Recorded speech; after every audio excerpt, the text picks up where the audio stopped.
For thousands of years, humanity has searched every horizon for the answers to its endless suffering. We built empires, carved temples into mountains, crossed oceans, and filled libraries with sacred words. Yet despite all our progress, one question refuses to disappear. Why does the human soul still feel incomplete? The greatest tragedy may not be that we have lost our way, but that we have forgotten who we truly are. The ancient initiates whispered a dangerous possibility. They believed humanity had not been born powerless at all. They taught that every person entered this world carrying an extraordinary force, a hidden power of consciousness capable of transforming perception, reshaping destiny, and awakening a reality far greater than the senses reveal. But they also believed this knowledge could not be handed to the careless. It was concealed inside symbols, myths, sacred texts, and mystery schools, waiting for those prepared to seek it. Tonight, we journey through the oldest streams of wisdom ever preserved, from the Hermetic masters who declared that the universe is mental to the Egyptian priests who treated consciousness as the key to immortality. From the sages of the Upanishads who called the visible world an illusion to the Stoic philosophers who taught that perception shapes experience, and the Taoist masters who discovered an invisible current flowing through all existence. Although separated by continents and centuries, they arrived at a remarkably similar conclusion. They were all pointing toward the same forgotten truth, because the greatest discoveries are rarely about learning something new. They are about remembering what has always been there. Chapter 1. The Divine Spark Hidden Within. The ancient sages believed that every human being carried something far greater than personality, status, or reputation. The Corpus Hermeticum, one of the foundational collections of Hermetic wisdom, speaks repeatedly of the divine mind, not as a distant force to be worshipped from afar, but as a living intelligence reflected within every conscious being. According to this vision, human awareness is not separate from the greater order of existence. It participates in it, much as a single flame shares the nature of the fire from which it was lit. This idea was astonishing in the ancient world, and it remains unsettling today. Most people are taught to search endlessly outside themselves for certainty, approval, and fulfillment. We measure our worth through titles, possessions, achievements, and the opinions of strangers. Yet the Hermetic initiates insisted that these were only passing reflections upon the surface of life. Beneath them rested a deeper identity that could neither be increased by praise nor diminished by failure. An old Egyptian story tells of a prince who, after surviving a violent uprising, fled the palace disguised as a common laborer. For many years he forgot who he truly was. He worked in the fields, believing himself poor, insignificant, and powerless. Then one day an elderly messenger found him carrying water beneath the scorching sun. The messenger did not hand him riches or a crown. Instead, he simply placed an ancient seal in his hands, the symbol of his forgotten lineage. Nothing around the prince changed in that moment. The fields remained the same. The sun still burned overhead. His clothing was still worn and dusty. Yet everything had changed because he finally remembered who he was. The Hermetic teachers used stories like this to illustrate a profound truth. Transformation begins not with acquiring something new, but with remembering something forgotten. They believed humanity's greatest poverty was not a lack of resources, but a loss of self-recognition. Many people spend their lives searching for what they already carry, much like a traveler wandering the world in search of a treasure buried beneath his own home. This inward journey demanded courage because it required confronting illusions carefully built over years of habit. The initiates understood that people wear many masks. One mask seeks admiration. Another fears rejection. A third clings desperately to control. Over time, these masks become so familiar that we mistake them for our true identity. Yet beneath them remains a quieter awareness, the witness that observes every emotion, every thought, and every changing circumstance without becoming identical to them. This insight finds an unexpected companion in modern psychology. Researchers increasingly distinguish between fleeting mental events and the observing awareness capable of noticing them. Thoughts come and go. Emotions rise and fall like waves upon the sea. Identity, however, becomes healthier when it is rooted not in every passing reaction, but in a stable awareness capable of choosing how to respond.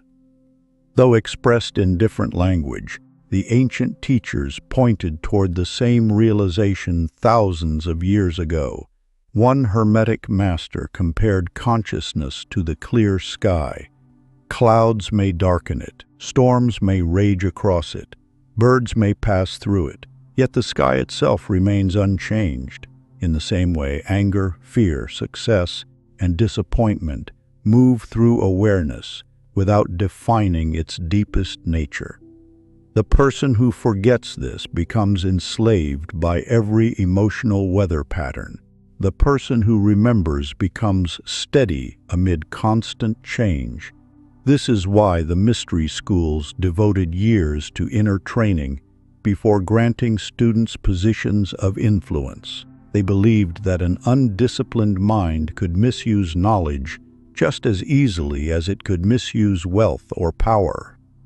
Inner authority had to precede outer authority. Self-command came before leadership. Awareness came before achievement. History quietly confirms this principle. Many rulers conquered kingdoms, yet remained prisoners of their own fear. Others possessed little by worldly standards, yet radiated a calm presence that inspired generations. The difference was rarely external. It was the condition of consciousness itself. Imagine two merchants who lose their fortunes in the same storm at sea. One curses fate, abandons hope, and spends the rest of his years blaming circumstances. The other grieves, learns, rebuilds patiently, and discovers strengths he never knew he possessed. The storm was identical. The inner response was not. The Hermetic teachers would say that one man lived from forgotten identity, while the other rediscovered the divine spark hidden beneath temporary loss. Perhaps this explains why genuine wisdom has always appeared strangely quiet. It does not rush to prove itself because it is not dependent upon applause. It acts from inward certainty rather than outward comparison. Such people often seem peaceful even during uncertainty, because their foundation lies deeper than circumstances. The invitation of this chapter is therefore simple, though far from easy. Before pursuing greater success, become more deeply aware. Before seeking influence, cultivate understanding. Before trying to master the world, begin by observing the movements of your own mind with honesty and patience. For the ancients believed that the greatest discovery a person could ever make was not hidden inside distant temples or forgotten scrolls. It was hidden within the silent awareness that has accompanied them since the beginning of their life, patiently waiting to be recognized. Become aware before becoming successful. That is where every lasting transformation begins. Chapter 2. The Greatest Illusion of Separation. The Hermetic philosophers suggested that human beings live behind veils of perception. Plato described prisoners mistaking shadows for truth. Taoist sages warned that names and appearances rarely capture the living essence of things. Though separated by continents and centuries, they arrived at remarkably similar conclusions. What first appears obvious is often the least complete understanding. This ancient insight remains astonishingly relevant. Consider how quickly the mind forms conclusions. A stranger fails to return your greeting, and the ego quietly whispers, "They dislike me." A colleague receives recognition, and another voice murmurs, "You are being overlooked." A season of hardship arrives, and the mind confidently declares, "Life is against you." Yet how often are these interpretations accurate? Perhaps the stranger never heard you. Perhaps your colleague labored for years unseen. Perhaps hardship is preparing capacities comfort never could. The world has not changed. Only the story attached to it has. The sages understood that the ego survives by constructing narratives. It constantly divides experience into success and failure, friend and enemy, gain and loss. While these distinctions have practical value, they become dangerous when mistaken for permanent truth. The ego desires certainty because certainty feels safe. Awareness, however, is willing to remain curious. An old Hermetic teacher once compared the ego to a man standing inside a single room with painted windows. Having never stepped outside, he believed the painted landscape was the entire world. Every opinion, every fear, every assumption was formed by those artificial images. One day someone opened the door. At first the sunlight frightened him, because it contradicted everything he believed. Only after walking beyond the room did he realize that reality had always been far greater than the picture surrounding him. How many of our own convictions resemble those painted windows? Modern psychology offers surprising support for this ancient observation. Cognitive biases influence nearly every decision we make. Confirmation bias encourages us to notice evidence supporting what we already believe while ignoring information that challenges it. Emotional reasoning convinces us that because we feel something strongly, it must therefore be true. Expectations quietly reshape perception before conscious thought even begins. The ancients possessed no laboratories, yet careful observation led them toward remarkably similar conclusions. They realized that consciousness is rarely neutral. It colors experience much like tinted glass colors sunlight. This explains why two people can witness the same event and remember entirely different stories. One remembers kindness, another remembers insult. One notices opportunity, another notices danger.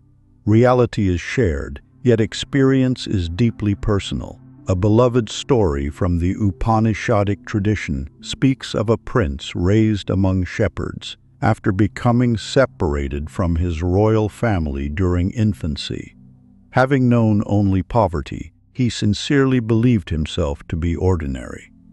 Years later, an elder recognized the royal mark upon his hand and revealed his true origin. Nothing external changed overnight. His clothes remained simple. His surroundings remained unchanged. Yet his understanding transformed completely. He no longer lived as someone pretending to be insignificant. The ego had mistaken circumstance for identity. The deeper awareness remembered something timeless. Perhaps this is why genuine wisdom rarely begins with acquiring more information. It begins by seeing through false identification. We are not every fear that passes through the mind. We are not every success or failure recorded by memory. We are not every opinion spoken by others. These are experiences moving through awareness, not the awareness itself. The Upanishadic teachers encouraged seekers to observe thoughts rather than immediately obey them. In that simple act, a remarkable freedom begins to emerge. The observer awakens, the illusion weakens. Imagine watching clouds drift across the sky.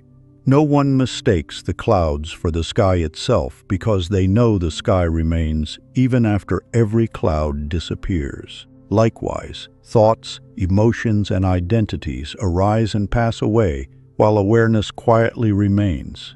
This realization is not an invitation to withdraw from life. Quite the opposite. It allows a person to engage life without becoming imprisoned by every changing circumstance. When criticism comes, awareness listens without collapsing. When praise arrives, awareness receives it without becoming dependent upon it. When loss occurs, awareness grieves honestly, without believing life has ended. Such freedom cannot be purchased because it arises from perception rather than possession. The ancient teachers, therefore, insisted that the greatest prison has no walls. It is built from unquestioned assumptions, inherited fears, and mistaken identity. The greatest liberation begins the moment we become willing to ask, "What if my first interpretation is incomplete?" For the deepest illusion has never been the world itself.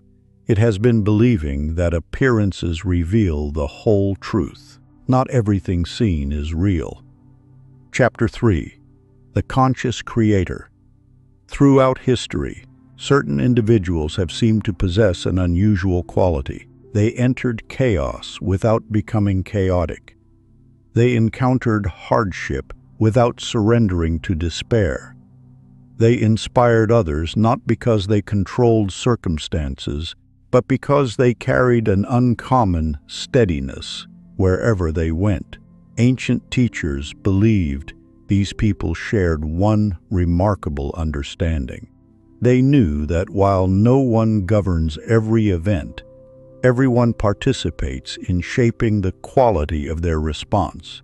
This was considered one of the greatest secrets of conscious living. A forgotten Hermetic legend tells of two apprentices who approached a revered master, asking to learn the hidden laws that governed destiny, believing they would receive secret symbols or mystical formulas. They were surprised when the master assigned each of them the same simple task: spend 1 year tending identical gardens. Both gardens faced the same weather. The same drought struck them. The same insects threatened the crops. At year's end, the first apprentice returned bitter. "The weather ruined everything," he complained. "Nothing was in my control." The second returned carrying baskets overflowing with fruit. "How?" asked the master. "I could not command the rain," the apprentice replied, "but I could improve the soil. I could remove weeds before sunrise. I could water carefully during dry weeks. I could learn from every failed season instead of cursing it." The master nodded. "You have learned the difference between reacting to life and participating in it. This distinction lies at the heart of conscious creation. 2. Often people imagine creation as something mystical, reserved for extraordinary individuals. The ancients viewed it differently. Every conversation creates trust or distance. Every habit creates strength or weakness. Every repeated thought strengthens one pathway while allowing another to fade. We are constantly participating in the unfolding of our lives, whether intentionally or unconsciously. Stoic philosophers expressed this beautifully. They taught that external events often lie beyond our command, yet judgment, intention, and response remain astonishingly free. Marcus Aurelius repeatedly reminded himself that circumstances do not disturb us nearly as much as our interpretations of them. Centuries later, Psychology would echo this observation. Researchers discovered that between stimulus and response exists a brief but powerful space, a moment in which awareness can interrupt automatic reactions. Emotional regulation, resilience, and thoughtful decision-making all depend upon enlarging this invisible space. The ancients had already been training it for generations. Meditation, contemplation, silence, disciplined speech, and careful self-observation were not escapes from life. They were exercises strengthening conscious choice. An old Taoist story illustrates this perfectly. A farmer's horse ran away. His neighbors declared, "What terrible misfortune!" The farmer simply answered, "Perhaps." Days later, the horse returned, bringing several wild horses with it. "What wonderful fortune!" "Perhaps," the farmer replied. His son attempted to ride one of the wild horses, fell, and broke his leg. "What terrible luck!" "Perhaps." Soon afterward, soldiers arrived, conscripting every healthy young man into a devastating war. Because of his injury, the farmer's son remained behind. The story never reveals whether any event was ultimately fortunate or unfortunate. Instead, it teaches the extraordinary wisdom of withholding immediate judgment. Consciousness becomes free when it no longer rushes to label every experience before understanding its deeper purpose. This is conscious participation. Instead of asking, "Why is this happening to me?" the wiser question becomes, "Who am I becoming through this?" That subtle shift transforms hardship into instruction, failure into refinement, delay into preparation. Responsibility quietly replaces victimhood. Notice that responsibility is not blame. The ancient philosophers never claimed individuals caused every circumstance they encountered. Storms arrive, illness appears, loss visits every family eventually. Conscious participation does not deny these realities. It simply refuses to surrender the freedom of response. History repeatedly honors such people, leaders who remained compassionate amid conflict, teachers who transformed suffering into wisdom, builders who continued laying one stone each day despite years without visible progress. Their greatness was rarely found in easier circumstances. It was found in deliberate responses. Imagine two sculptors working with the same cracked block of marble. One throws it aside, convinced it is ruined. The other studies the fracture until he discovers that it naturally outlines the folds of a robe he had planned to carve. What seemed like damage becomes part of the masterpiece. Life often offers similar stones. Consciousness determines whether they become obstacles or foundations. The mystery schools believed this was the true meaning of creation. Not commanding the universe to obey every desire, but learning to shape character, perception, and action so skillfully that each circumstance became material for wisdom. The invitation, then, is wonderfully practical. Pause before reacting. Observe before judging. Reflect before speaking. Choose deliberately instead of automatically. For every day offers countless opportunities to participate consciously in the life unfolding before us. We may never control every chapter, but we always help write the next sentence. Docrecate deliberately. Chapter 4. Identity creates reality. Many people spend their lives trying to change their circumstances while secretly believing they are unworthy of anything different. They chase new opportunities with an old identity. They pursue success while still introducing themselves to life through fear, limitation, and doubt. The ancient masters observed that this inner contradiction quietly governs every decision. A man who believes himself powerless will unknowingly reject doors that appear before him. A woman who believes herself undeserving will sabotage blessings before they fully arrive. The outer world often follows the blueprint already accepted within. The mystery schools of Egypt understood this principle long before modern psychology gave it names. Before an initiate was entrusted with sacred teachings, he was not asked how much he knew. He was asked who he had become.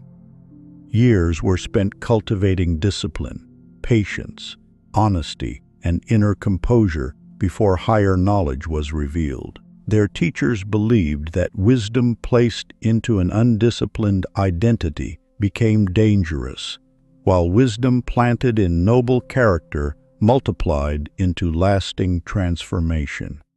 The initiation was never merely about learning hidden symbols.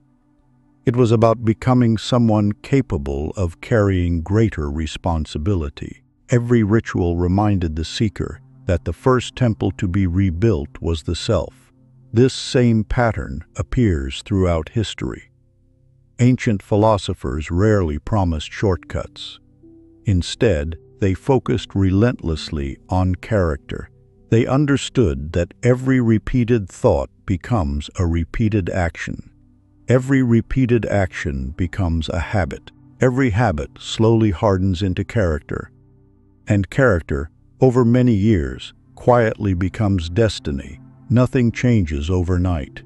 Imagine a young sculptor apprenticed to an old master centuries ago. Every morning he eagerly attempted to carve magnificent statues, only to have his teacher calmly erase hours of work. Frustrated, the apprentice finally protested. "Why do you keep destroying what I build?" The old sculptor smiled gently. "I am not correcting the statue," he replied. "I am shaping the hands that create it." The apprentice did not understand those words for many years. Eventually, he realized that every correction had strengthened patience, precision, and discipline inside him. One day, his hands naturally created beauty, because beauty had first been carved into the craftsman himself. So it is with human consciousness. Life rarely asks, "What do you want?"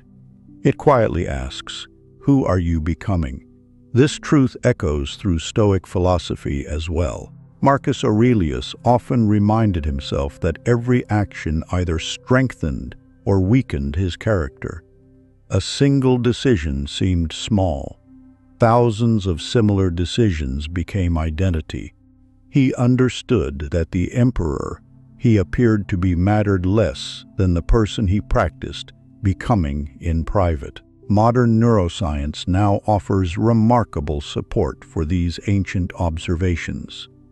The brain strengthens the neural pathways we use repeatedly. Behaviors performed consistently become increasingly automatic. Identity is reinforced not through isolated moments of inspiration, but through repeated patterns of thought and action. We literally become more like the person we repeatedly rehearse. The ancient sages discovered this without laboratories. They simply observed life carefully. Notice how two people facing identical opportunities often respond completely differently. One immediately searches for possibilities. The other notices only obstacles. One speaks with quiet confidence. The other apologizes before even beginning. The difference is rarely intelligence alone. More often, it is identity silently directing perception. The philosopher becomes curious. The victim becomes defensive. The servant becomes generous. The fearful becomes suspicious. Identity quietly filters reality before reality reaches conscious awareness. That is why ancient initiations rarely began with changing the world. They began with changing the seeker. This principle also explains why temporary motivation so often fades. Excitement can change behavior for a day, Identity changes behavior for a lifetime. If a person believes they are disciplined, they naturally protect their routines. If they believe they are compassionate, kindness becomes spontaneous. If they believe they are a lifelong learner, challenges become invitations instead of threats. Indanity simplifies difficult choices because it answers them before they appear. An old Taoist story tells of a wandering traveler who met an elderly gardener tending a modest mountain orchard. The trees were healthy, the pathways immaculate, and every tool carefully maintained despite the gardener owning very little. The traveler asked, "How do you remain so faithful to work that no one sees?" The old gardener laughed softly. "I am not caring for trees. What do you mean?" "I am caring for the gardener." Those simple words contained extraordinary wisdom. Every small act was shaping the person performing it. Each morning of careful attention strengthened patience. Each season of faithful labor strengthened resilience. Each quiet task strengthened gratitude. The orchard became beautiful because the gardener had first become beautiful in spirit. The outer reflected the inner. Perhaps the greatest mistake of modern life is believing identity is discovered only once. Ancient wisdom suggests something far more hopeful. Indanity is continuously created. Each decision whispers an answer to the question, "Who am I becoming?" Every act of courage says, "I am courageous." Every honest conversation says, "I am truthful." Every patient response says, "I am becoming peaceful." Every disciplined morning quietly builds a disciplined life, little by little, stone by stone, character by character. The life you admire is often built long before anyone notices it. The ancients knew that success without character collapses quickly. Character without immediate success, however, continues quietly growing until opportunity finally arrives. When opportunity and prepared identity meet, transformation appears almost effortless. People call it luck. The wise call it preparation. So instead of asking only what future you hope to create, begin asking a deeper question every sunrise. What kind of person must I become for that future to feel natural? Because your greatest achievement will never be what you possess. It will always be who you become while pursuing it. Choose that identity deliberately. Then practice it daily. Become the person you seek. Chapter 5. The Emerald Tablet's Greatest Mystery. Few ancient texts have inspired more fascination than the mysterious Emerald Tablet. Though astonishingly brief, its words echoed across centuries, influencing Hermetic philosophers, alchemists, scholars, and seekers of wisdom. Hidden within its concise lines appears one of history's most enduring principles, as above, so below, as within, so without. For thousands of years, these words have been interpreted in many ways. Some treated them as sacred metaphysics. Others saw profound philosophical symbolism.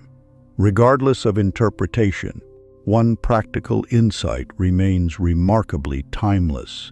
The condition of our inner world profoundly shapes the way we experience and engage with the outer world. This was not an invitation to magical thinking. It was an invitation to radical responsibility. The Hermetic masters believed that every visible creation begins in an invisible realm of thought, intention, character, and consciousness. Before a civilization builds temples, someone imagines them. Before a kingdom falls into chaos, disorder usually begins within hearts and minds, long before appearing in streets and palaces. Invisible causes often precede visible effects. Ancient Egyptian temple schools understood this principle with extraordinary seriousness. their students were not rushed into sacred chambers. Years, even decades, could pass before an initiate crossed certain thresholds. Modern readers often assume this was merely to protect secret knowledge. The deeper reason was far more profound. The initiate himself had to become worthy of what he sought to understand. One ancient story tells of a young seeker who arrived at a temple, convinced he was ready to receive the highest mysteries.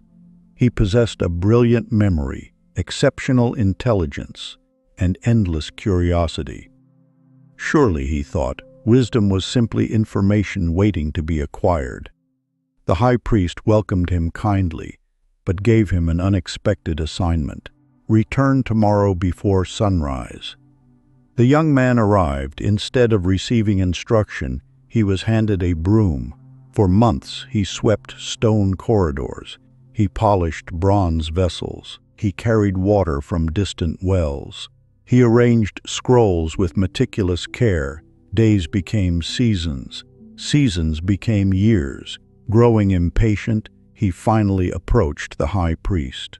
"I came seeking sacred wisdom," he protested. "Why do you keep giving me ordinary work?"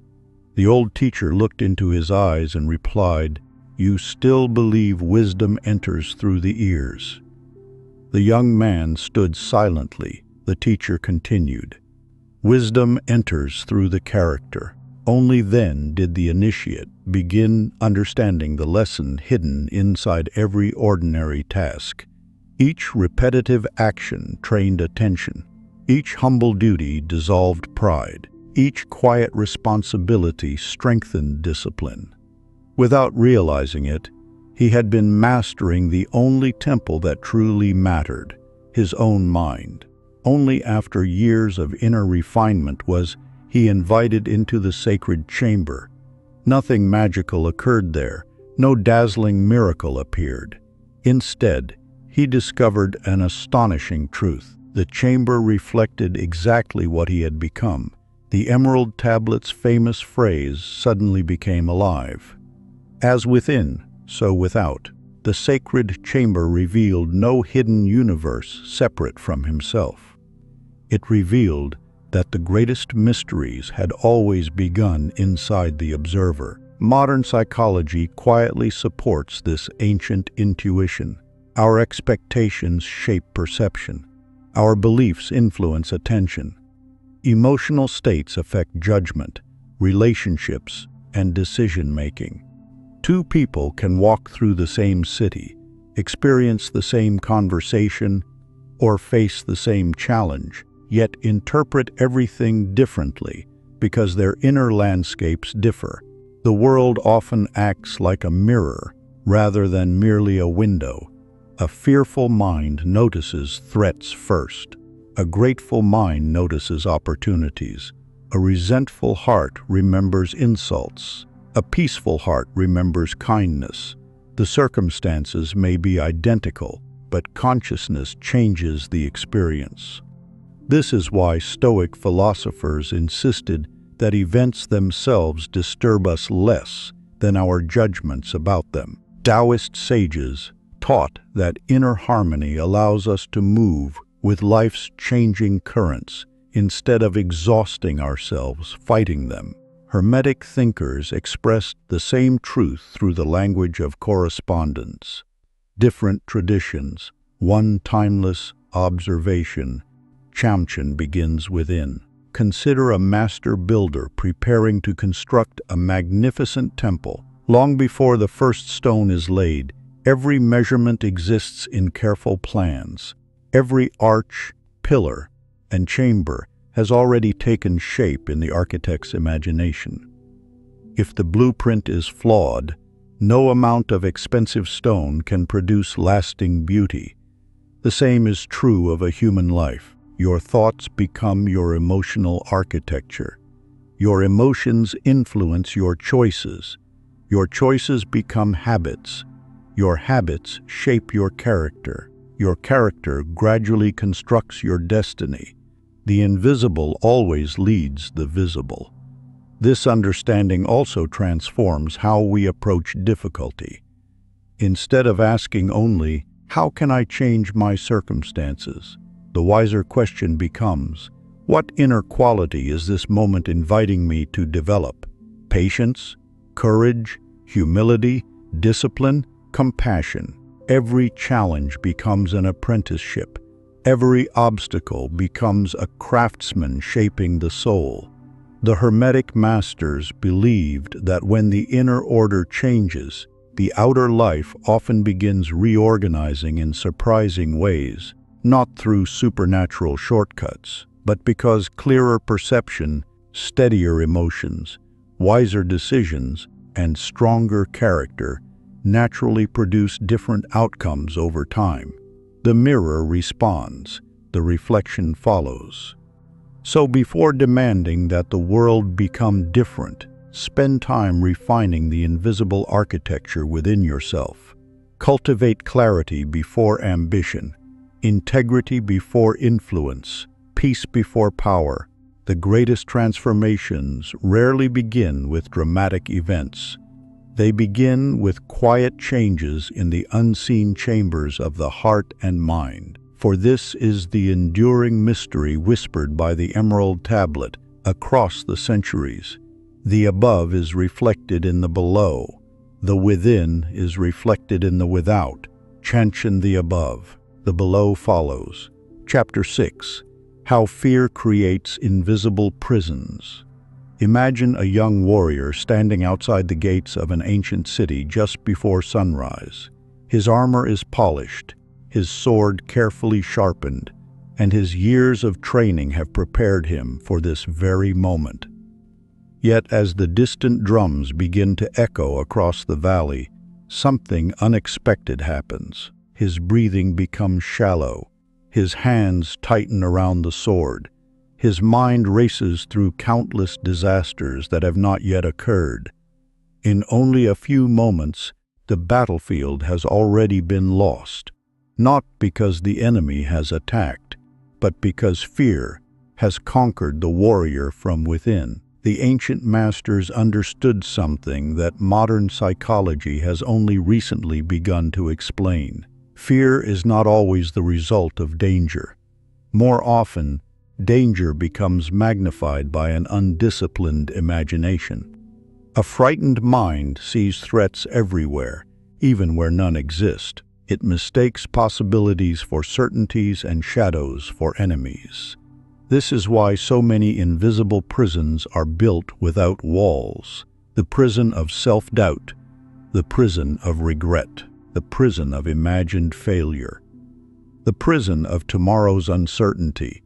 No chains are needed because the frightened mind willingly locks its own door. Ancient Stoic teachers observed this pattern repeatedly. They noticed that people rarely suffered only from events themselves. Instead, they suffered from the stories they told about those events before they even unfolded. A delayed journey became a disaster. A difficult conversation became humiliation. A single setback became proof of permanent failure. Fear quietly enlarged every obstacle until even ordinary life felt overwhelming. The greatest battle was never outside. It was always within. An old tale tells of a commander who trained his soldiers in a way that confused every visitor who watched them. Rather than beginning with weapons, he first taught them to sit silently beside a flowing river before dawn. There they learned to steady their breathing while observing the changing current. One impatient recruit finally asked, "Master, when will we learn to defeat our enemies?" The commander smiled. "When the river no longer frightens your reflection." The young soldier frowned, unable to understand. Years later, he finally realized that the commander had never been teaching warfare alone. He had been teaching mastery over perception. A trembling mind cannot recognize reality clearly. A peaceful mind sees opportunities invisible to panic. The river became the first teacher, Fear narrows awareness. Calmness expands it. Modern neuroscience beautifully echoes this ancient observation. When fear dominates, the brain shifts into survival mode. Attention becomes narrow, immediate, and defensive. The body prepares to escape or fight. This response is invaluable when facing genuine danger. It has preserved human life for thousands of generations. But today's greatest dangers are often psychological rather than physical. The body reacts to financial uncertainty, criticism, public speaking, or personal failure, almost as if facing a predator in the wilderness. The ancient alarm system continues operating even when no lion stands nearby. As survival thinking increases, creativity decreases, curiosity fades, perspective shrinks, the imagination, once capable of solving problems, becomes occupied with inventing catastrophes instead. The survival mind asks only one question: how do I escape? The creative mind asks something entirely different: what can I build from here? This distinction has shaped civilizations. The builders of ancient temples could never have completed their monumental works if fear had governed every decision. Sailors who crossed unknown oceans would never have left familiar shores. Philosophers would never have questioned accepted beliefs. Every meaningful discovery required someone willing to continue despite uncertainty. Fear whispers, "Stay where you are." Wisdom quietly replies, "Keep walking." The Stoics never claimed fear could be eliminated completely. They recognized it as a natural muscle shared by every human being. Their goal was not fearlessness, but freedom. Courage, they believed, was not the absence of fear. Courage was refusing to surrender authority to fear. Epictetus often reminded his students that while events lie beyond our control, our response remains our greatest possession. Between every challenge and every reaction exists a small space where wisdom may still enter. That space changes everything. Imagine a traveler crossing a vast desert centuries ago. As evening approached, strange shapes appeared in the fading light.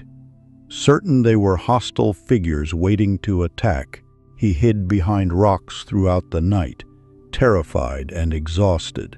When dawn finally arrived, the frightening silhouettes revealed themselves to be nothing more than ordinary date palms swaying gently in the morning breeze. The traveler had not spent one night imprisoned by enemies.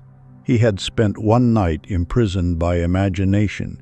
How often do we repeat the same mistake? We postpone dreams because we assume rejection. We avoid conversations because we predict conflict. We resist opportunities because we expect failure.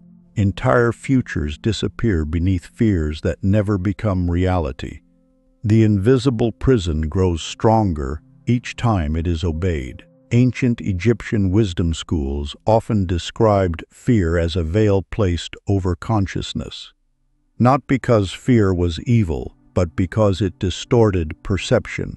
It caused people to mistake temporary conditions for permanent identities. A single defeat became, "I am defeated." A single mistake became, "I am incapable." Yet identity was never meant to be defined by passing emotions. Like clouds crossing the sky, fear moves through consciousness but does not own it. The wise observer learns to witness fear without becoming it. Marcus Aurelius practiced this constantly. Though emperor of one of history's greatest civilizations, he faced plague, betrayal, war, and political uncertainty. Yet within his private reflections, he repeatedly reminded himself to examine impressions before accepting them as truth. A frightening thought was simply a thought until reason either confirmed or released it. His discipline protected his freedom. So can ours. Whenever fear appears, pause before immediately believing its story. Ask quietly, is this fact, or is this imagination? Is this danger, or merely discomfort?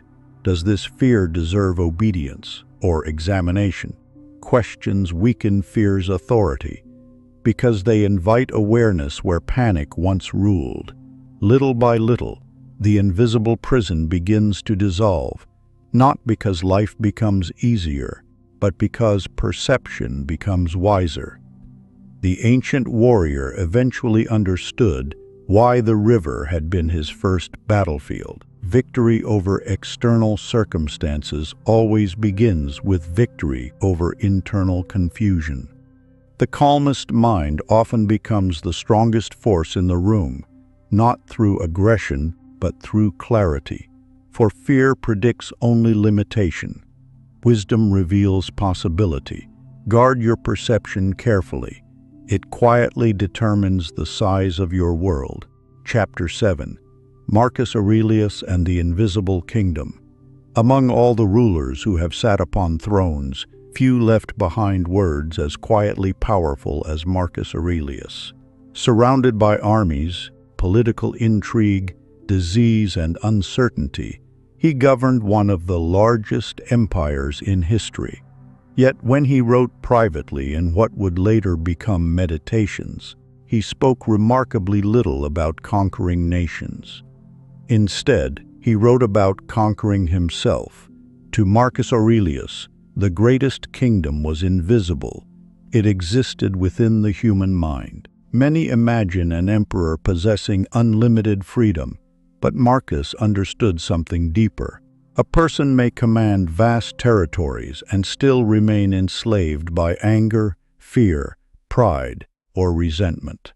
Another may own almost nothing, and yet possess complete sovereignty over their thoughts.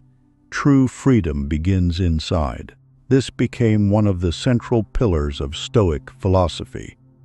One evening, according to an old tradition, Marcus walked alone through the palace gardens after hearing troubling news from the frontiers of the empire.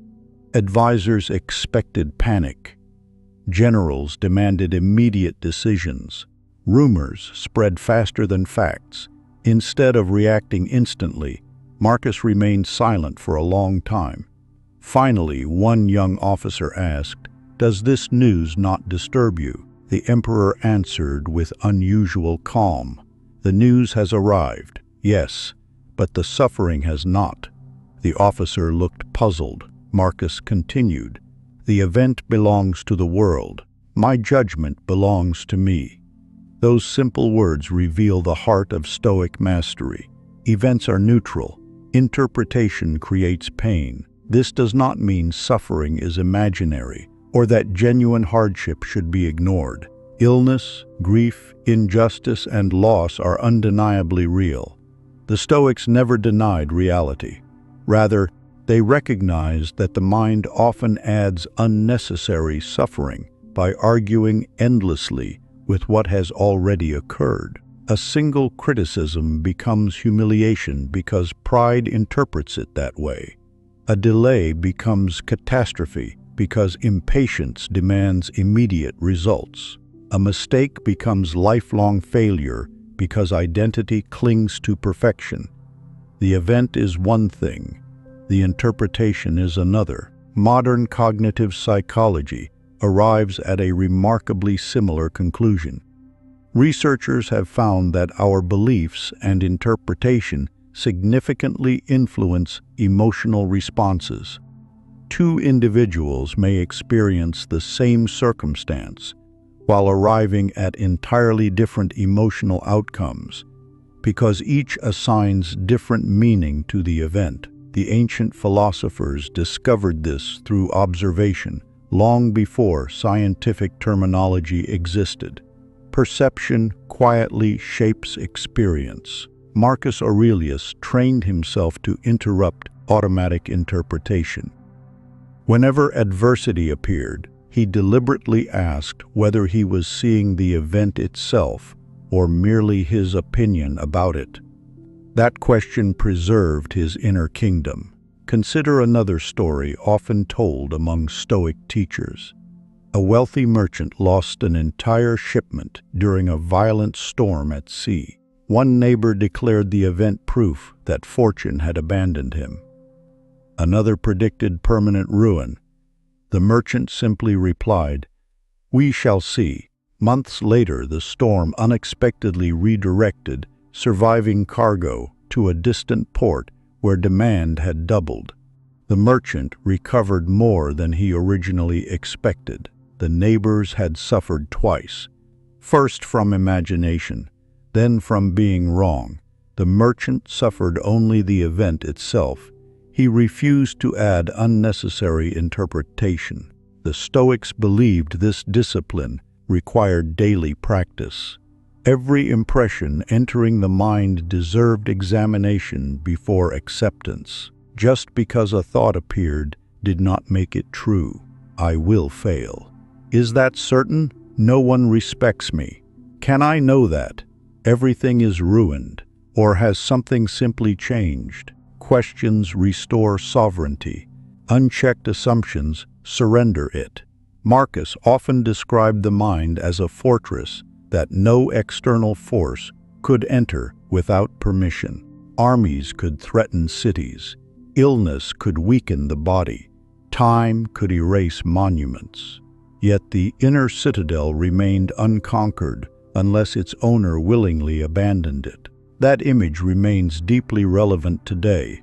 Modern life bombards us with opinions, comparisons, headlines, criticism, and endless distractions. Every hour invites emotional reaction.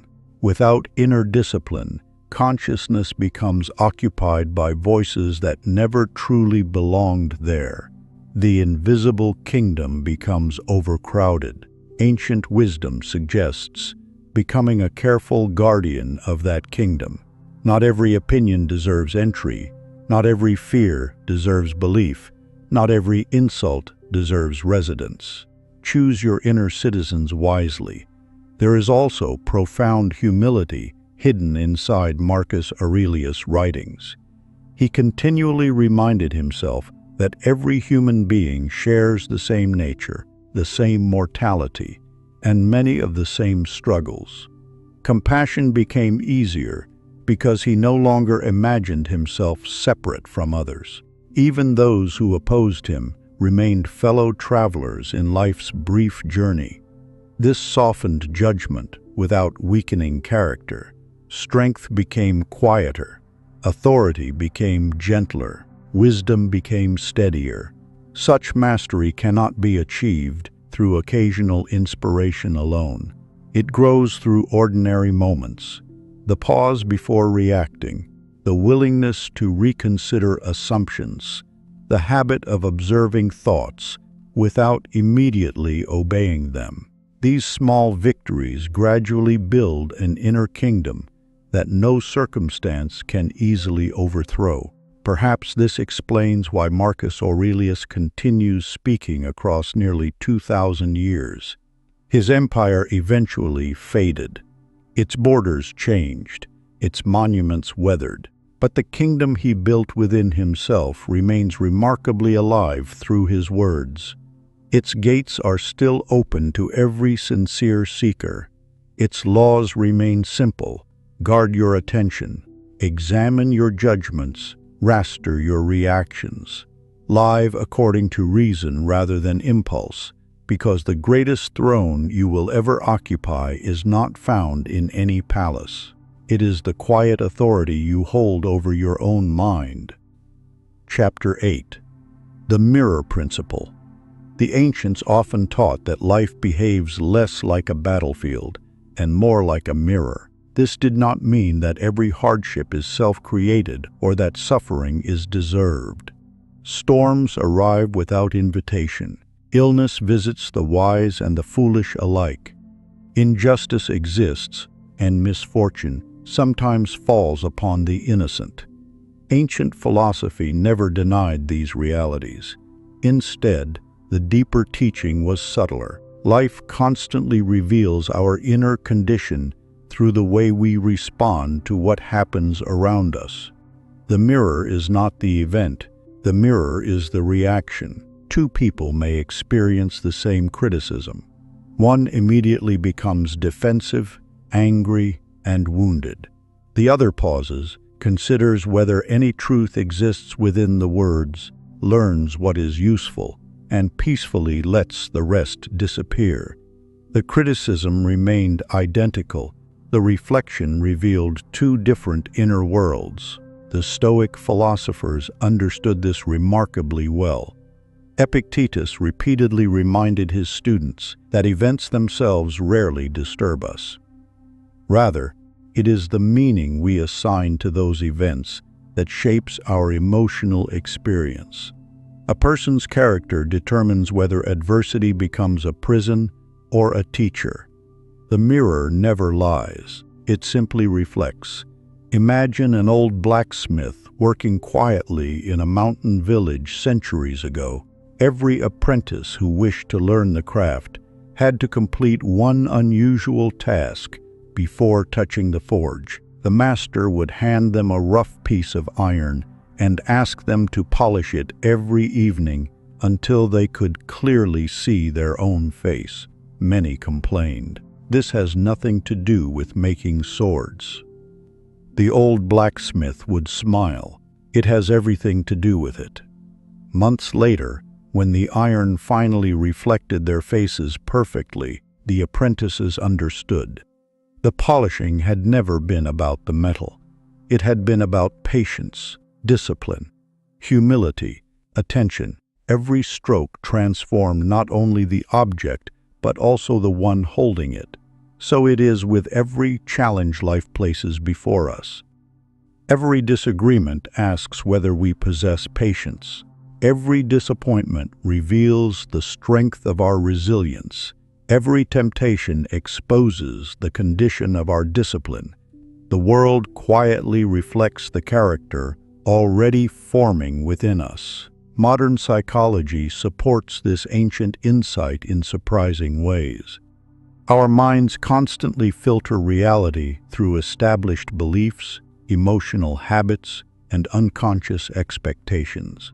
We notice evidence that confirms our existing worldview while overlooking information that challenges it. Two people may live in the same neighborhood, work in the same office, or belong to the same family, yet experience entirely different realities because each observes life through a different inner lens. The mirror changes with the observer. This understanding shifts us away from blame and toward responsibility. Responsibility does not mean condemning ourselves whenever life becomes difficult. It means recognizing that while we cannot always choose events, we can cultivate the inner qualities with which we meet them. This distinction is liberating. Blame weakens. Responsibility strengthens. There is a profound difference between saying, "Everything is my fault," and asking, "What is life inviting me to learn here?" One creates shame. The other creates wisdom. Ancient teachers consistently encouraged self-examination rather than self-condemnation. Socrates believed that the unexamined life gradually drifts into confusion because habits go unnoticed and assumptions remain unquestioned. Marcus Aurelius ended many evenings reviewing his own actions, not to punish himself, but to refine his character little by little. Growth begins with honest observation, not harsh judgment. Consider a gardener tending two orchards. One year, insects destroy part of the harvest. The inexperienced gardener curses fate, blames the weather, and abandons his work in frustration. The experienced gardener studies the trees carefully. He asks different questions. Were the roots healthy? Was the soil neglected? Could pruning have been better? He does not deny the storm, but neither does he surrender responsibility for what can still be improved. His orchard flourishes again because he treated difficulty as instruction rather than accusation. The same principle governs human consciousness. Every relationship becomes a mirror. Every setback becomes a lesson. Every success reveals character as much as every failure. When life repeatedly presents similar struggles, it may be inviting us to examine something deeper than circumstances alone. Perhaps impatience continues attracting unnecessary conflict. Perhaps pride keeps interrupting meaningful conversations. Perhaps fear quietly disguises itself as caution until opportunity disappears. The mirror patiently waits. It reflects whatever stands before it. A simple practice used by many ancient seekers was to end each day with 3 quiet questions. What disturbed me today? Why did it disturb me? What quality can I strengthen tomorrow? These questions slowly polish the mirror of awareness. They reveal hidden patterns before those patterns become permanent habits.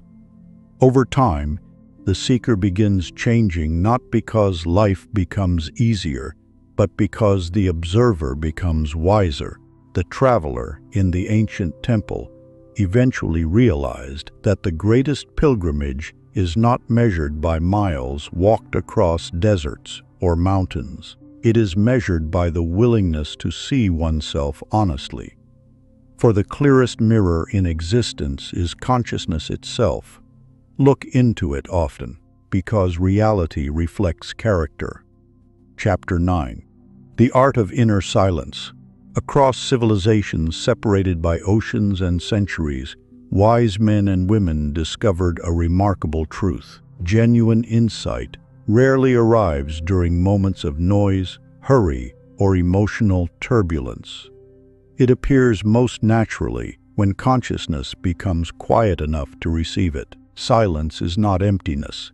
It is preparation. The sages of India sought it beneath forest trees. Taoist hermits found it in mountain caves. Stoic philosophers practiced it through inward reflection. Desert mystics embraced it beneath endless skies. Though their traditions differed, they all returned to one enduring discovery. The deepest answers speak softly. Modern life often mistakes constant activity for meaningful progress. Every spare moment becomes filled with conversation, music, notifications, entertainment, or endless mental rehearsal. The mind grows so accustomed to stimulation that silence begins feeling uncomfortable. Many people fear being alone with their own thoughts because those thoughts have been patiently waiting beneath the noise. Yet, ancient teachers saw silence differently. They viewed it as a sacred mirror. Within stillness, hidden motives become visible. Unresolved grief quietly rises. Forgotten gratitude returns. Creative ideas emerge without force. Wisdom has room to breathe. Imagine an old calligrapher in imperial China preparing to write a single sentence intended for the emperor. Before touching brush to paper, he spent nearly an hour sitting motionless before a blank sheet.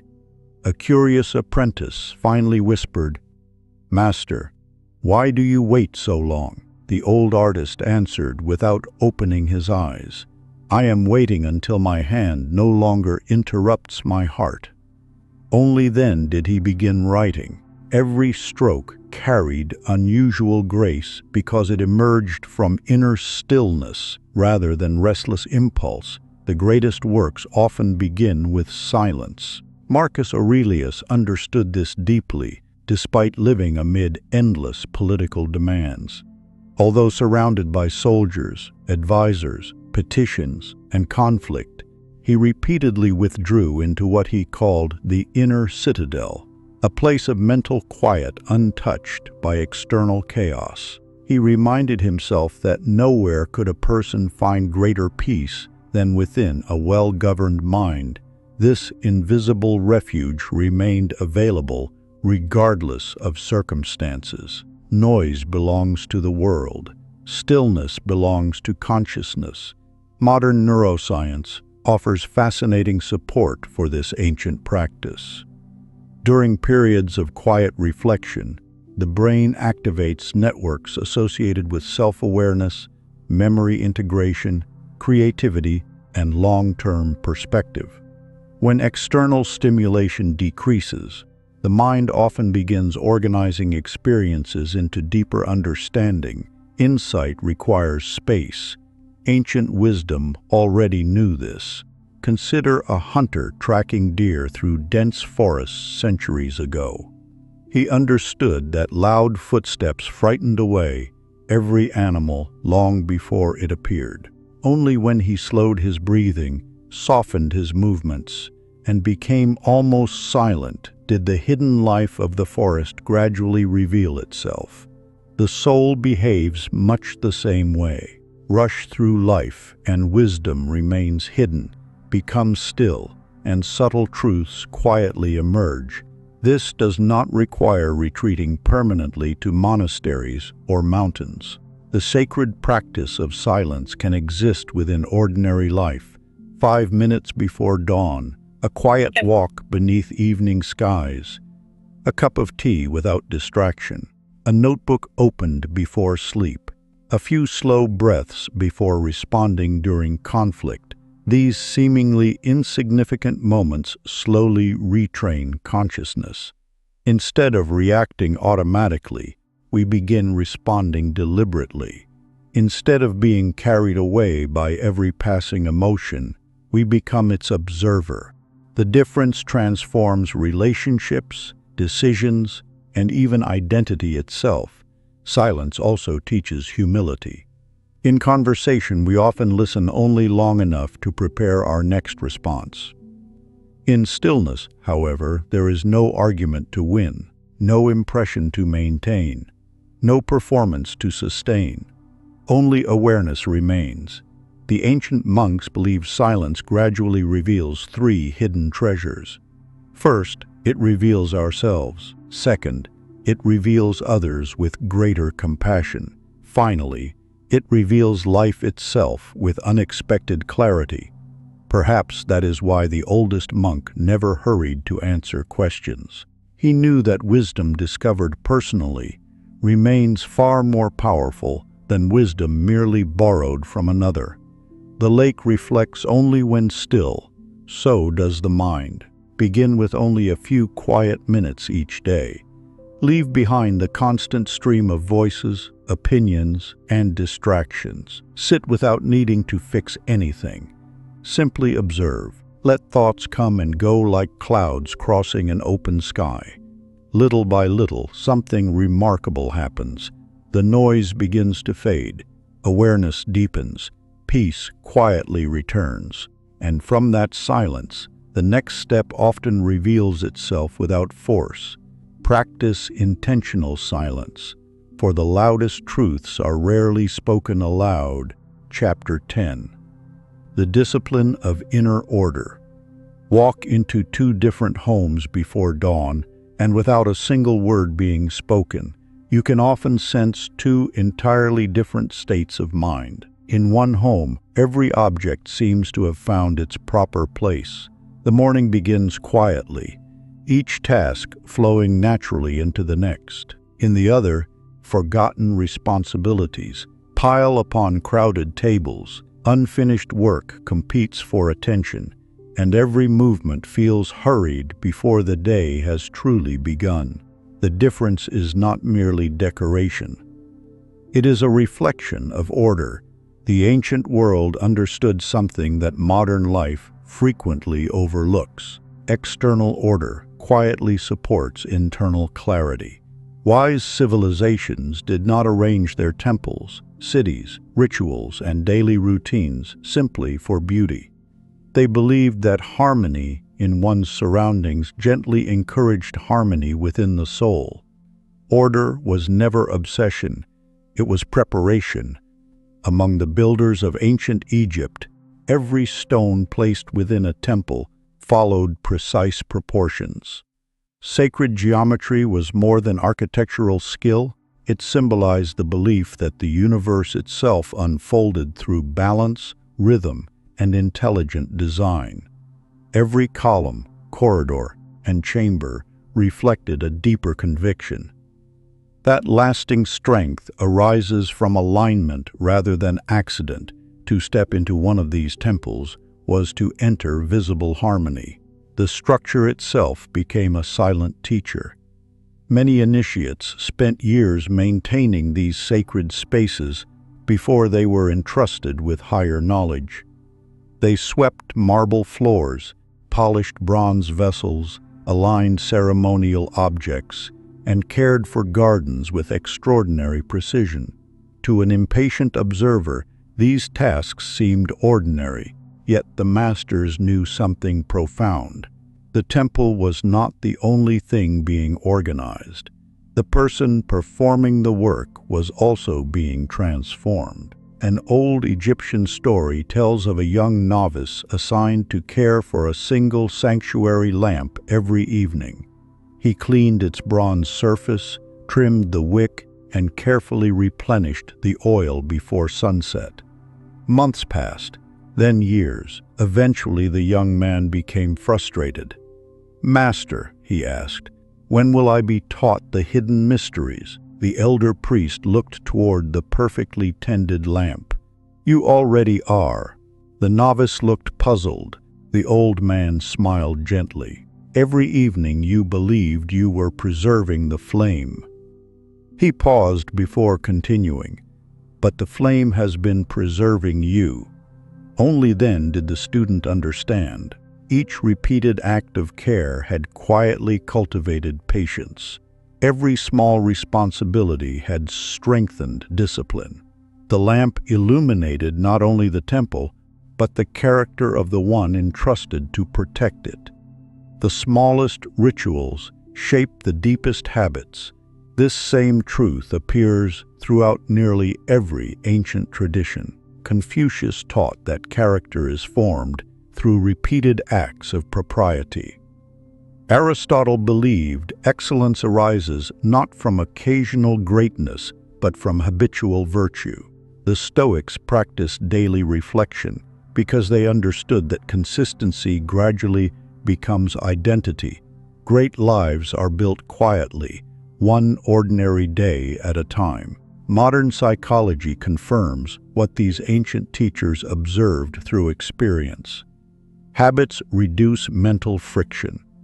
Ordered environments decrease unnecessary cognitive load, allowing the brain to devote greater attention to meaningful work rather than constant decision-making. Small routines preserve energy that would otherwise be wasted on avoidable disorder. Chaos consumes attention. Order releases it. Imagine a master musician preparing for an important performance. Before touching the instrument, he carefully arranges every sheet of music, tunes each string, and ensures the room is free from distraction. None of these actions create the music directly, yet without them, the performance suffers. Preparation protects excellence. Human consciousness works much the same way. A disordered morning often produces a distracted afternoon. Unfinished tasks linger in the background of the mind like half-heard conversations. Clutter becomes more than physical. It quietly occupies emotional and mental space. The ancient Stoics therefore encouraged beginning each day with intention rather than reaction. Marcus Aurelius often reminded himself each morning of the kind of person he wished to become before the world demanded his attention. By establishing inner order first, external disorder became less capable of disturbing him. The Taoist sages expressed a similar principle through different language. They observed that nature itself follows elegant rhythms. Rivers flow according to gravity. Seasons arrive without hurry. Trees blossom in their appointed time. Nothing essential competes with itself. Order does not rush, it unfolds. There is profound wisdom in this observation. Much of modern exhaustion arises not from meaningful work, but from fragmented attention. We begin many things and finish few. We react before reflecting. We fill every moment with urgency until peace itself feels unfamiliar. Ancient wisdom offers another way. Simplify, complete what is before you. Honor ordinary responsibilities. Allow rhythm to replace chaos. This is not merely productivity, it is spiritual architecture. Consider an old gardener who cared for the grounds surrounding a mountain monastery. Visitors often praise the beauty of the flowers and towering cedar trees, assuming the gardener possessed unusual talent. One traveler finally asked, "What is your secret?" The old man smiled. "I pulled today's weeds today. Nothing more, no extraordinary technique, no hidden formula, simply faithful attention before small problems became overwhelming ones." The same principle governs the inner life. Resentment is easier to release while it is still small. Fear is easier to examine before it grows into panic. Neglected habits become stubborn patterns. Small disciplines quietly prevent large crises. Each evening offers another opportunity to restore order, not only by organizing our surroundings, but by arranging our thoughts. Many ancient seekers ended the day by asking simple questions. What did I neglect? What deserves gratitude? What can I improve tomorrow? These reflections gradually create a mind that is less reactive, more intentional, and increasingly peaceful. Order is not perfection. Perfection often produces anxiety because it demands impossible standards. Order, by contrast, simply means placing each thing in its rightful place. Work has its place. Rest has its place. Silence has its place. Relationships have their place. Revation has its place. When these rhythms become honored rather than neglected, life acquires an unexpected lightness. Freedom does not arise from endless choices. It arises from wise structure. The ancient temple builders knew this long before the first stone was laid.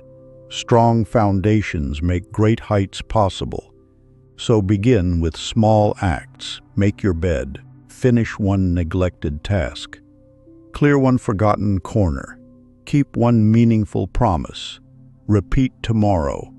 Little by little, these ordinary disciplines become extraordinary strength. For every ordered room quietly trains an ordered mind. Every ordered mind strengthens an ordered life, and every ordered life creates greater freedom. Because in the end, the ancient masters were right. Order creates freedom. Chapter 11. The Path of Continuous Transformation. An old blacksmith living in a quiet mountain village forged the finest swords anyone had ever seen. Travelers journeyed for weeks simply to watch him work. Yet when they entered his workshop, expecting secret tools or mysterious techniques, they found only an ordinary forge, a weathered hammer, and an aging craftsman whose movements were calm and unhurried. One young apprentice finally asked, "Master, how does cold iron become something so strong?" The old blacksmith placed a glowing blade back into the fire. "It never becomes strong by remaining comfortable." Again and again the metal entered the flames. Again and again it was struck. Again and again it was cooled. Each cycle appeared harsh, yet every cycle removed weakness hidden deep within. The apprentice watched silently. Years later, he realized the blacksmith had never been speaking only about iron. He had been speaking about human consciousness. The ancient world rarely viewed life's challenges as interruptions to personal growth. Instead, hardship itself was often understood as the workshop where character was patiently refined. Fire strengthened gold. Wind strengthened trees. Time strengthened wisdom. Why should the human spirit be any different? Transformation has always been the quiet law of existence. The Stoics embraced adversity because it revealed virtue. Courage cannot exist without danger. Patience cannot develop without delay. Compassion becomes meaningful only where suffering is present. Difficulties did not create character from nothing. They uncovered what was already waiting within. Taoist philosophy approached the same truth from another direction. Rather than fighting change, the Taoist sage learned to move with it. Rivers remain powerful not because they resist every obstacle, but because they adapt. Water bends without breaking. It flows around stone while eventually shaping mountains. Flexibility becomes strength. Resistance becomes exhaustion. Though Stoicism emphasizes disciplined resilience and Taoism emphasizes harmonious flow, these traditions meet upon common ground. Both reject unnecessary struggle against reality. Both teach that wisdom lies not in controlling every circumstance, but in transforming the self that encounters those circumstances. Different paths, one destination. Imagine two ancient travelers crossing the same mountain pass during winter. A violent snowstorm suddenly blocks the road. The first traveler curses the mountain. He wastes precious energy, demanding that reality become different. Hours pass. Nothing changes except his growing frustration. The second traveler studies the landscape quietly. Seeing that the main path is impossible, she notices an older trail winding gently through nearby trees. It requires greater patience, but eventually reaches the same destination. The mountain remained unchanged. Only the traveler changed. That difference determined everything. How often do we repeat the mistake of the first traveler? We resist aging instead of embracing wisdom. We resist uncertainty instead of cultivating courage. We resist change instead of discovering hidden opportunities within it. Every season of life asks something different from us. Childhood asks wonder. Youth asks courage. Adulthood asks responsibility. Later years ask perspective. To cling desperately to one season while rejecting the next creates unnecessary suffering. Nature never argues with its own cycles. Neither should we. Modern neuroscience offers a remarkable parallel to these ancient insights. Scientists now understand that the brain possesses extraordinary adaptability throughout life. Neural pathways strengthen through repeated experience, and new connections continue forming well into old age. This ability, often called neuroplasticity, means that learning, emotional growth, and personal transformation remain possible far longer than once believed. The ancients did not know the science. They knew the reality. They observed that people who remained curious continued growing. Those who surrendered to rigid certainty gradually became imprisoned by their own habits. Growth belongs to the humble. There is an old Taoist tale about an elderly bamboo farmer who was asked why his grove survived storms that destroyed mighty oak trees nearby. He answered simply, "The oak argued with the wind. The bamboo listened. Because it bent, it endured. Because it endured, it continued growing." This simple image contains astonishing wisdom. Life does not reward stubbornness nearly as often as it rewards adaptability. The strongest people are rarely those who never change. They are those who never stop learning. Marcus Aurelius demonstrated this throughout his life. Despite ruling an empire, he never considered himself finished. His private journal reveals a man continually correcting his own judgments, refining his thoughts, and challenging his assumptions. Authority did not end his education, it deepened it. The greatest teachers remain students. This mindset transforms every difficulty into instruction. A painful conversation becomes an opportunity to strengthen patience. Failure becomes a teacher of humility. Success becomes a reminder to remain grateful rather than proud. Nothing is wasted. Everything shapes us. Ancient initiates often compared spiritual development to climbing a sacred mountain.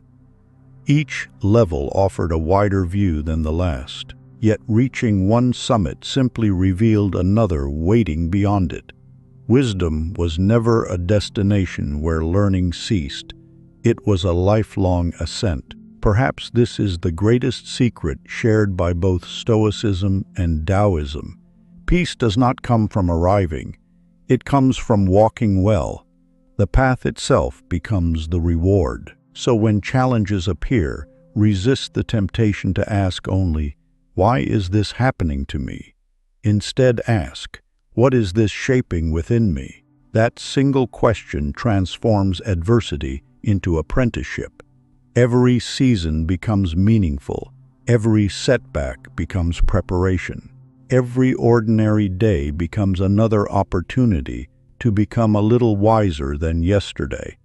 Because the soul, like the finest steel, is strengthened through faithful refinement. And that refinement continues for as long as life itself continues. There is no final lesson, no last mountain, no completed masterpiece. Only the quiet invitation to keep becoming. Because the ancient masters understood what every sincere seeker eventually discovers. Growth never finishes. Chapter 12. The final secret hidden by the masters. For thousands of years, across deserts, mountains, forests, temples, monasteries, and forgotten libraries, humanity has searched for a single hidden truth. Empires rose believing they possessed it. Mystics spent lifetimes protecting it. Philosophers devoted every waking hour to understanding it. The remarkable discovery is that although these traditions spoke different languages and wore different symbols, they repeatedly pointed toward the same quiet revelation. The greatest secret was never hidden because it was too complicated. It was hidden because it was too simple for a restless mind to notice. Hermetic priests of ancient Egypt taught that the universe reflected immutable principles that operated whether people recognized them or not. Taoist sages wandered among rivers and mountains, observing that life flourished whenever force gave way to harmony. Stoic philosophers instructed emperors and slaves alike that freedom begins where self-mastery begins. The seers of the Upanishads spoke of a consciousness deeper than personality, deeper than memory, deeper even than thought itself. Each tradition seemed unique, yet beneath the surface flowed the same underground river. The names differed, the destination did not. Imagine an old traveler arriving at 5 distant cities over the course of many years. In one city, he met a Hermetic teacher who spoke of the divine mind. In another, a Taoist sage who described the effortless movement of water. In another, a Stoic elder who insisted that peace depended upon governing one's own judgments. Farther east, a Vedic teacher spoke of awakening from illusion to discover the self beyond the self. Finally, an Egyptian initiate explained that every temple was only a symbol of the temple hidden within the human heart. The traveler expected 5 different answers. Instead, he received one answer spoken 5 different ways. That realization transformed his life more than any individual teaching ever could. The Hermetic masters declared that the universe is fundamentally mental, not in the sense that thoughts magically command reality, but that perception, interpretation, intention, and awareness profoundly shape the reality each person inhabits. Stoicism arrived at a remarkably similar conclusion from another direction. Marcus Aurelius continually reminded himself that events themselves rarely disturb us as much as the meanings we assign to them.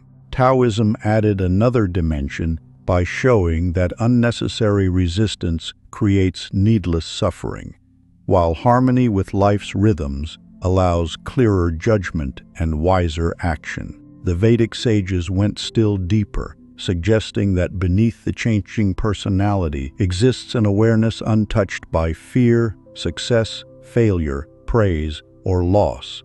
Different roads, one summit. Modern psychology has begun describing many of these observations in different language. Our attention determines what information enters conscious awareness. Our beliefs influence expectations. Expectations influence behavior. Behavior gradually shapes relationships, opportunities, habits, and eventually the story we call a life. None of this requires mystical certainty. It simply reveals that consciousness quietly governs the quality of our choices, long before circumstances reveal their consequences. This is why the ancient masters spent so little time trying to change the world directly. They first transformed the observer. An old Egyptian story tells of an apprentice who begged to learn the highest mysteries immediately. He wished to understand hidden symbols, sacred geometry, celestial movements, and the powers whispered about among the priests. His teacher did something unexpected. Instead of opening the temple library, he handed the young man a simple broom. For 30 days, the master said, "Sweep every floor before sunrise." The apprentice obeyed, though frustration filled his heart. Surely such work had nothing to do with hidden wisdom. Yet each morning the master watched silently as the student swept with impatience, then with boredom, then with resentment, then finally with complete attention. On the 31st morning the master smiled. "Now," he said, "you are ready." The apprentice looked around in confusion. "I have learned nothing." The old teacher replied gently, "You have learned the only lesson that matters. The temple was never dirty. Your consciousness was." Everything else became possible after that. The masters understood something modern life often forgets. Every lasting transformation begins invisibly. Before habits change, attention changes. Before character changes, awareness changes. Before destiny changes, daily perception changes. The invisible always leads the visible. That is why the greatest practice is rarely dramatic. It consists of returning again and again to conscious awareness throughout ordinary life. Not while sitting only in meditation. Not only while reading sacred books, but while speaking with family, making decisions, facing disappointments, solving problems, earning a living, and encountering strangers. Every ordinary moment becomes practice. If you truly wish to explore this ancient path, consider accepting a simple 30-day challenge. Not as a promise of supernatural results, but as an experiment in conscious living. Each morning, spend 5 quiet minutes observing your thoughts before reaching for distraction. Notice them without immediately believing them. Throughout the day, guard your attention. Ask yourself where your mind repeatedly travels. Does it continually return to fear, resentment, comparison, or gratitude? Attention is precious because it gradually becomes character. Practice intentional stillness every day, even if only for a few minutes. Ancient monasteries, Taoist retreats, and Stoic reflection all understood the same truth. Silence reveals what constant activity conceals. Whenever difficult situations arise, pause before reacting. Replace immediate emotional impulse with conscious observation. A calm response often changes outcomes more effectively than forceful reaction ever could. Finally, each evening, reflect honestly. Ask 3 simple questions. What strengthened my character today? What weakened it? What wisdom did today's experiences quietly offer? Small questions, profound answers. The masters never promised perfection. They promised refinement. Every day offers another opportunity to become slightly more awake than yesterday. Over years, those almost invisible improvements reshape an entire life. The greatest mystery, then, is not hidden inside forgotten temples or sealed manuscripts. It is hidden inside unnoticed moments of ordinary awareness. The world has always reflected the quality of the consciousness observing it. That reflection may be subtle rather than magical, gradual rather than immediate, but it remains one of the oldest insights shared across civilizations. The sages left countless books. They were all pointing inward. Remember this final lesson from the ancient masters. The world changes only after the one who sees it has changed. Chapter 13. The Forbidden Conclusion. There is an old legend that after the final lesson had been given, the master extinguished the lamp, leaving his students in complete darkness. One disciple protested, "Master, how shall we find the way now?" The old teacher answered from the darkness, "You have spent years learning to carry your own light." That final exchange captures the true conclusion of nearly every ancient wisdom tradition. Humanity has long searched for someone else to rescue it, for a perfect leader, a flawless philosophy, a hidden treasure, or a miraculous secret capable of eliminating uncertainty forever. Yet the oldest teachers consistently redirected attention away from external dependence and back toward conscious participation in life itself. The forgotten truth is not that human beings control every event. History clearly teaches otherwise. Storms arrive, illness visits, time changes everything. Loss cannot always be prevented. What the masters insisted upon was something equally powerful. Human beings possess remarkable influence over the way experience is interpreted, responded to, and ultimately integrated into character. That influence is easily forgotten. The Hermetic philosophers described humanity as participating in a living universe rather than standing apart from it. Stoics emphasized responsibility over complaint. Taoists trusted the wisdom of alignment rather than endless struggle. Vedic teachers invited seekers beyond the restless ego into a quieter awareness that observes without becoming imprisoned by every passing thought. Different traditions, one invitation: become conscious. Because consciousness quietly directs experience every single day. It determines where attention rests. Attention influences interpretation. Interpretation guides decisions. Repeated decisions become habits. Habits become character. Character gradually shapes the life others eventually call destiny. The chain is almost invisible while it is happening. Only years later do most people recognize where it began. Not with circumstances, with consciousness. Modern neuroscience echoes part of this ancient observation.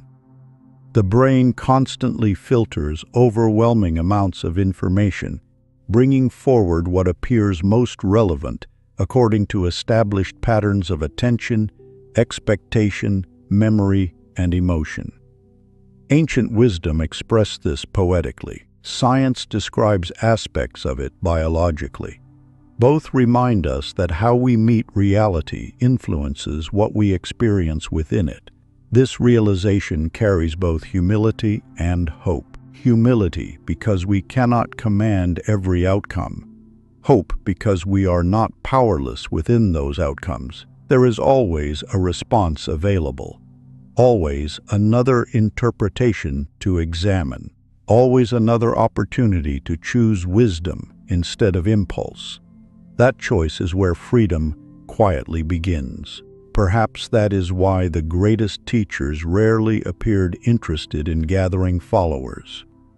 They sought to awaken observers, people capable of seeing clearly, people capable of governing themselves before attempting to govern others, people whose inner order naturally expressed itself through compassion, courage, patience, integrity, and peace. Such people quietly change families.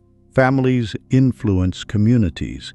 Communities shape civilizations. Everything begins smaller than expected. If these pages have offered anything worthwhile, let it not become another collection of inspiring ideas stored upon a shelf of forgotten knowledge.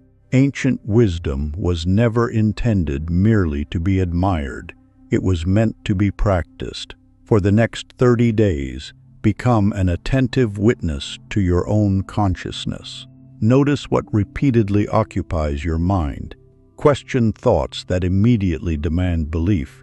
Choose one moment of silence each day. Respond more slowly. Listen more deeply. End every evening with honest reflection. Allow awareness to become stronger than habit. Do not expect instant transformation. Expect faithful practice, like the slow carving of a river through stone. Quiet consistency shapes landscapes that force never could. Months from now, perhaps the world around you will appear different. Perhaps it will not. But one thing is almost certain. You will not be seeing it with the same eyes. And sometimes, that changes everything.